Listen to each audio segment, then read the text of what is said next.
जय हिंद दोस्तों। आज की इस वीडियो में हम बात करेंगे देश दुनिया की तमाम सबसे बड़ी खबरें। तो सबसे पहली खबर हम आपको बताएंगे रिया चक्रवर्ती की। जी हां दोस्तों, रिया चक्रवर्ती ने एनसीबी की पूछताछ में जी हां दोस्तों साफ साफ 25 नामों का खुलासा किया है जिसमें ड्रग्स लेते थे। जी हां दोस्तों, इनमें 3 बड़े नाम है, सारा अली खान, रकुल प्रीत सिंह। जी हां दोस्तों, बताएंगे हम आपको इस खबर को विस्तार से, पूरे वीडियो के साथ बने रहिएगा। अगली सबसे बड़ी खबर आ रही है कांग्रेस को लेकर। जी हां दोस्तों, सोनिया गांधी ने कांग्रेस में किया बड़ा बदलाव, गुलाम नबी आजाद समेत इन सभी लोगों को किया महासचिव पद से बर्खास्त। जानेंगे इस खबर को विस्तार से इस वीडियो के अंदर। साथ ही हम आपको बताएंगे भारत ने वीजा के नियमों में किया है बदलाव, किन किन देशों में आप आसानी के साथ जा सकते हैं, किन किन देशों में आपको जाना हुआ मुश्किल। जानेंगे इस खबर को भी विस्तार से इस वीडियो के अंदर। साथ ही हम आपको बताएंगे जी हां दोस्तों, हरियाणा में किसानों पर लाठीचार्ज के बाद शुरू हो चुकी है सियासत। जानेंगे खबर को विस्तार से इस वीडियो के अंदर।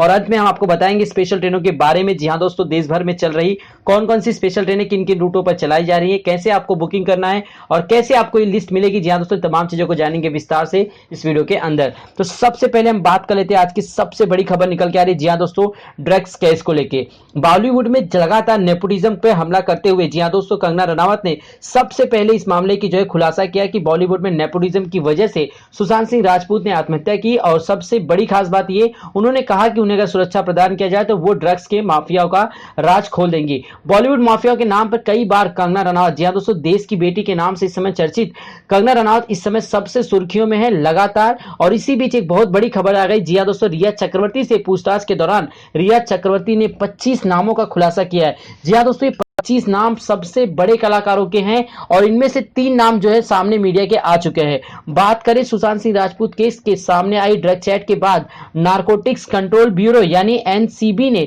रिया चक्रवर्ती से पूछताछ की। इसके बाद उन्हें गिरफ्तार कर लिया गया और वो 14 दिन की न्यायिक हिरासत में है। बीते दिनों एक आई रिपोर्ट में पता चला कि एनसीबी की पूछताछ में रिया ने बी टाउन के 25 बड़े नामों का जिक्र किया जो ड्रग्स लेते हैं या ड्रग्स पार्टीज करते हैं। इनमें कुछ नामों का खुलासा हो चुका है। रिया ने डिजाइनर सिमोना खंबाटा का भी नाम लिया है। हमारे सहयोगी जी हां दोस्तों ने बताया कि रिया चक्रवर्ती के द्वारा लिए गए नामों में से 3 की जानकारी है। एनसीबी के सामने रिया ने जिन लोगों के नाम लिए उनमें एक्ट्रेस सारा अली खान। जी हां दोस्तों, सारा अली खान अगर आप नहीं जानते तो मैं आपको बता दूं कि सारा अली खान सैफ अली खान की बेटी है। जी हां दोस्तों, यानी कि सारा अली खान भी जो है ड्रग्स लेती थी, इस बात का खुलासा कर दिया गया है। रकुल प्रीत सिंह, जी हां दोस्तों, बहुत ही बड़ी साउथ की कलाकार है, साथ ही बॉलीवुड में उन्होंने काफी फिल्में की हैं। उन्होंने भी जी हां दोस्तों ड्रग्स के मामले में जो है ले लिया गया है। अब इनके ऊपर जो है जी हां समन भेजकर इनसे पूछताछ करेगी एनसीबी यानी नारकोटिक्स डिपार्टमेंट। और बहुत ही जल्द बॉलीवुड में जी हां दोस्तों एक भंडाफोड़ होने वाला है, क्योंकि बॉलीवुड एक गढ़ बन चुका है माफियाओं का, ड्रग्स का। लगातार यहां पे इस काली, जी हां दोस्तों, इस माया नगरी में बॉलीवुड के अंदर क्या घमासान होता है, इस बात से आप अंदाजा लगा सकते हैं कि लगातार हर साल बॉलीवुड में नेपोटिज्म को बढ़ावा मिलता है, यानी परिवारवाद चलता है। अच्छे कलाकारों को मौका नहीं दिया जाता। जो कलाकार बाहर से अपने बलबूते बॉलीवुड में पैर जमाने लगते हैं तो उन्हें किसी न किसी प्रकार से बॉलीवुड से बाहर कर दिया जाता है। कंगना रनावत के बड़े फैसले और अहम, जी हां दोस्तों, फैसलों की वजह से आज बॉलीवुड में इस तरह की जो है बातें सामने खुलकर आ चुकी है। और बहुत ही जल्द ये 25 नाम जी हां दोस्तों आप सबके सामने होंगे, क्योंकि एनसीबी के पास इनकी लिस्ट पहुंच चुकी है। और आने वाले जी हां दोस्तों कुछ ही दिनों में आपको इन 25 नामों का साफ साफ खुलासा हो जाएगा। तो चलते हैं अपने अगली सबसे बड़ी खबर की तरफ। लेटर बम को लेकर कांग्रेस में जी हां दोस्तों घमासान मचा हुआ है लगातार। जी हां दोस्तों, इसी बीच जो है सोनिया गांधी ने एक बहुत ही बड़ा फैसला लिया है। बात करें 23 नेताओं द्वारा लिखी गई चिट्ठी के बाद कांग्रेस के भीतर जिस बदलाव की आहट लगातार महसूस की जा रही थी, शुक्रवार की देर शाम उसका खुलासा हो गया। कांग्रेस अध्यक्ष सोनिया गांधी ने बड़े पैमाने पर संगठन के भीतर बदलाव कर डाला, जिनमें कांग्रेस की वर्किंग कमेटी से लेकर राज्यों के प्रभारी महासचिव और प्रभारी सचिव तक बदले गए। वहीं कांग्रेस के भीतर संगठन चुनाव की प्रक्रिया भी कर दी गई है। बात करें सोनिया गांधी ने नए अध्यक्ष के चुनाव के मद्देनजर सीनियर लीडर मुत्तुसन मिस्त्री की अध्यक्षता में पार्टी के भीतर सेंट्रल इलेक्शन अथॉरिटी का ऐलान भी कर दिया। इतना ही नहीं, चिट्ठी में अध्यक्ष के कामकाज में मदद करने के लिए जिस सिस्टम की मांग की गई थी उसे स्पेशल कमेटी का भी गठन किया गया, जिसमें अहमद पटेल, एके एंटनी, अंबिका सोनी, मुकुल वासनी, केवीसी वेणुगोपाल, रणदीप सुरजेवाला को रखा गया है। शुक्रवार को हुए बदलाव में राहुल गांधी के कमान लेने की संभावना को पुख्ता किया। माना जा रहा है कि ये तमाम बदलाव राहुल गांधी को ध्यान में रखते हुए किए गए हैं। माना जाता है कि सोनिया गांधी अपने अमेरिकी दौरे से पहले संगठन ने बदलाव का फाइनल करना चाहती थी। आने वाले दिनों में अपने रूटीन चेकअप के लिए इस सिलसिले से उन्हें अमेरिका जाना है। तो दोस्तों, कांग्रेस में अब हो चुका है बहुत ही बड़ा बदलाव, यानी कि अब आपको नए प्रवक्ता देखने को मिलेंगे, नए महासचिव देखने को मिलेंगे, जो अपने आप में क्रांति है। जी हां दोस्तों, क्योंकि कांग्रेस अब फिर से चुनावी मैदान में पूरी तरह से कमर कस के लौटने वाली है। चलते अगली सबसे बड़ी खबरों की तरफ। जी हां दोस्तों, भारत और चीन को लेकर सीमा विवाद खत्म होने का नाम नहीं ले रहा है। इसी बीच एक बहुत ही बड़ा अपडेट निकल के आया है कि सख्त वीजा नियमों पर भड़की है चीनी मीडिया। उन्होंने कहा है कि भारत जाना क्यों चाहता है। लद्दाख में तनाव के बीच चीनी नागरिकों के लिए वीजा नियमों को सख्त करने पर चीन की सरकारी मीडिया भड़क गई है। सेखी भगाते हुए जिनपिंग की पिट्टी मीडिया ग्लोबल टाइम्स में लिखा है कि कोरोना काल में चीन दुनिया का सबसे सुरक्षित देश है। तंज कसते हुए कहा कि ऐसे में भला कौन भारत जाना चाहता है। उसने चीन के लोगों के लिए वीजा प्रतिबंधों को बेतुका करार दिया। चीन की गरीबी, भुखमरी, भूल भारत पर साधा निशाना। ग्लोबल टाइम्स ने चीनी सोशल मीडिया वीवो के यूजर्स का हवाला देते हुए लिखा कि भारत अस्वच्छता और खराब सामाजिक व्यवस्था के कारण चीनी पर्यटकों के लिए एक आकर्षक डेस्टिनेशन नहीं है। हालांकि इस दौरान जिनपिंग की अनआधिकारिक प्रवक्ता बना ग्लोबल टाइम्स खुद के देश की भुखमरी और गरीबी को भूल गया है। ऑनलाइन सर्वे करके दिया गया हवाला। सरकारी मीडिया ने एक ऑनलाइन सर्वे का हवाला देते हुए लिखा कि गुरुवार रात को एक सर्वे किया गया, जिसके जवाब में ग्लोबल टाइम्स ने दावा किया कि शुक्रवार दोपहर 1 बजे तक 1,62,000 चीनी लोगों ने नाम में उत्तर दिया, जबकि 3,300 लोगों ने सिर्फ हाँ कहा।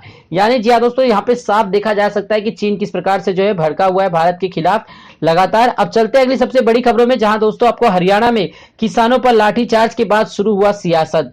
हुड्डा ने खट्टर सरकार को दिया अल्टीमेट।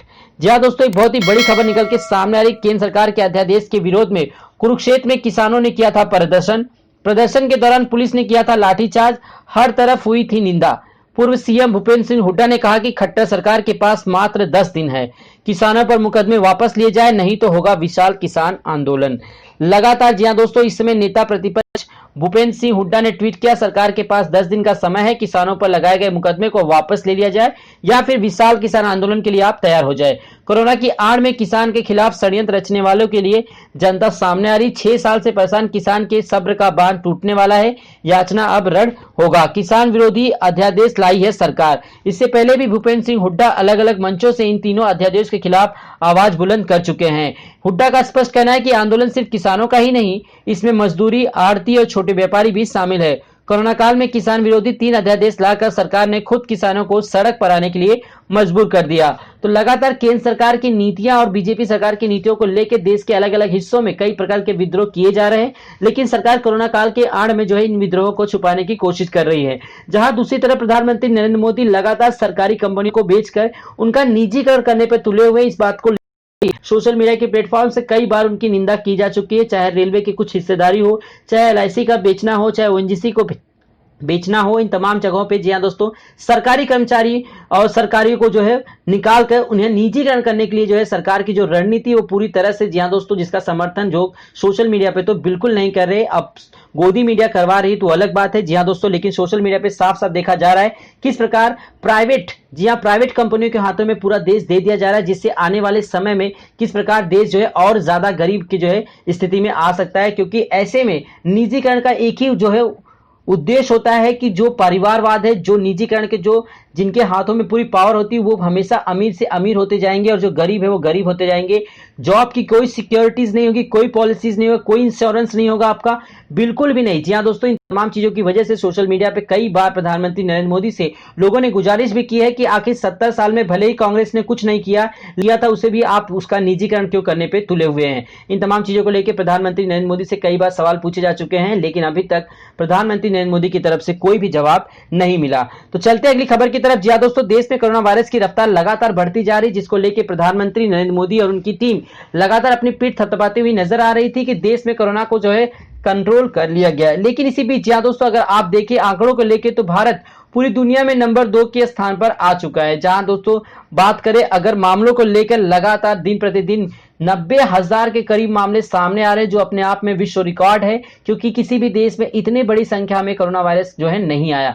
बात करें 133 करोड़ की जनसंख्या वाले भारत जैसे विशाल देश में, जहां पे लॉकडाउन को लगाकर प्रधानमंत्री नरेंद्र मोदी ने एक सख्त फैसला लिया, लेकिन उनका ये रणनीति उस समय के लिए बहुत ही गलत साबित हुआ, क्योंकि देश में उस समय आंकड़े लगभग 500 के करीब, जब इतने सख्ती से लॉकडाउन का पालन किया जा रहा था। और अब जब आंकड़े 45 लाख के पार हो चुके हैं, तो देश में पूरी तरह से अनलॉक खोल दिया जा रहा है, जिसकी वजह से कोरोना संक्रमण में कितना इजाफा हुआ आप आंकड़े देख के अंदाजा लगा सकते हैं। मरने वालों की संख्या 76,000 के पार हो चुकी है, और आने वाले कुछ ही दिनों में यह संख्या आपको और ज्यादा बढ़ती हुई नजर आ सकती है, इसमें कोई दो राय नहीं, क्योंकि संख्या दिन प्रतिदिन बढ़ती जा रही है और सरकार अभी तक वैक्सीन को लेकर कोई भी विकल्प नहीं दिखी।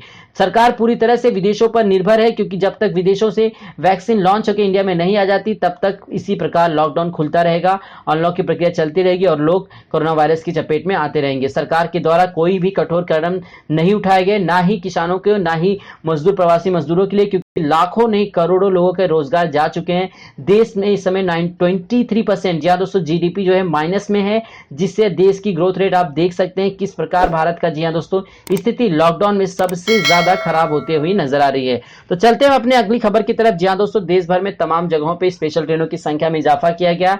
सरकार ने कहा है जिन जिन राज्यों में कोई फंक्शन है, यानी कि कोई त्योहार आता है, चाहे दिवाली हो, चाहे छठ पूजा हो, चाहे ईद हो, जिस प्रकार से जिस जिस राज्यों में जो जो वैकल्पिक त्योहार आते हैं, उन राज्यों की गुजारिश पे जो है स्पेशल ट्रेनों की संख्या में इजाफा किया जाएगा। साथ ही बच्चों के एग्जाम से रिलेटेड जी हाँ दोस्तों, जैसे जेई और नीट का एग्जाम्स हुआ, उसके बाद यूजीसी का एग्जाम्स होने वाला, यूपीएससी का एग्जाम्स होने वाला है, आरआरबी का एग्जाम्स होने वाला है, इन तमाम चीजों के लिए स्पेशल ट्रेनों की संख्या में इजाफा किया जा रहा है और देश भर में अलग अलग रूटों पर संख्या को बढ़ाया जा रहा है। अगर आपको विस्तार तो आप हमें कमेंट बॉक्स में कमेंट कर सकते हैं। आपको अब लिखना होगा आपका नाम, उसके बाद आपको किस रूट पे चलने वाली स्पेशल ट्रेनों के बारे में जानना है वो लिखना होगा। जैसे मैं आपको एग्जांपल बता दूं, आपको मुंबई से दिल्ली जाना है तो आपको लिखना होगा मुंबई से दिल्ली।